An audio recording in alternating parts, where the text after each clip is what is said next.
De nos jours, il y a une fatigue qui s'installe chez beaucoup d'artistes. Une fatigue discrète, mais de plus en plus présente. Créer de la musique demande du temps, de l'énergie, de la concentration. Mais pour beaucoup d'artistes, ce n'est plus la partie la plus difficile. Le vrai épuisement vient d'ailleurs. Il vient des règles, des plateformes, des formats, des algorithmes. Publier ne suffit plus. Il faut publier au bon moment, avec le bon format, la bonne durée, le bon rythme. Et ces règles changent constamment.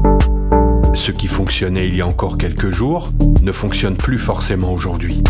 Un format disparaît, un autre apparaît, une tendance remplace la précédente. Et l'artiste doit suivre, s'adapter, comprendre, tester encore et encore. Cela crée une pression particulière, parce que ce travail n'est jamais terminé. Il n'y a pas de stabilité, pas de méthode définitive.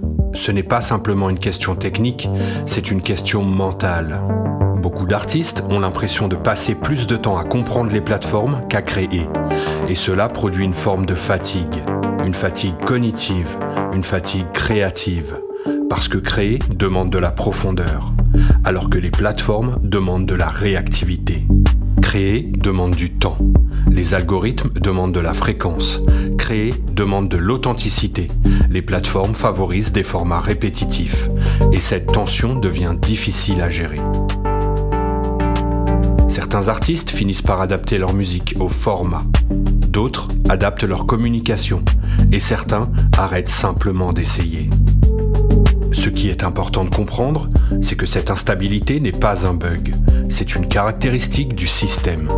Les plateformes évoluent en permanence. Leur objectif est de capter l'attention. Et pour cela, elles testent, ajustent, modifient. Donc les règles changent, et elles continueront de changer. Alors la question n'est pas comment suivre les algorithmes, mais plutôt comment créer malgré eux. Première piste, ne pas dépendre d'un seul canal. Quand toute ta visibilité repose sur une seule plateforme, chaque changement devient un problème. Multiplier les points de contact réduit cette dépendance. Deuxième piste, construire une relation directe. Les plateformes prêtent une audience, elles ne la donnent pas. Il faut créer des espaces où l'audience t'appartient. Mailing list, communauté, contact direct. Cela permet de sortir en partie de cette instabilité. Troisième piste, revenir au cœur du projet. Les formats changent, les règles changent, mais la musique, elle, reste. Et sur le long terme, ce qui construit une carrière reste la cohérence artistique. Parce qu'un algorithme peut changer, mais une identité forte, elle, reste reconnaissable. Alors peut-être que le vrai défi n'est pas de suivre le système, mais de ne pas s'y perdre. Merci d'avoir suivi cet épisode. On se retrouve très bientôt dans un nouvel épisode de Révolution. Je suis Versus5, formateur en production musicale moderne, en musique assistée par ordinateur, mais avant tout artiste. Si cet épisode t'a parlé, c'est peut-être parce que ce podcast est fait pour toi. Ce podcast s'adresse aux artistes, musiciens, compositeurs, chanteurs, à celles et ceux qui continuent de créer, même quand tout devient flou. Ici, je ne donne pas de leçons. Je partage des questions, des doutes, des réflexions, celles d'un artiste dans une époque où l'intelligence artificielle change les règles.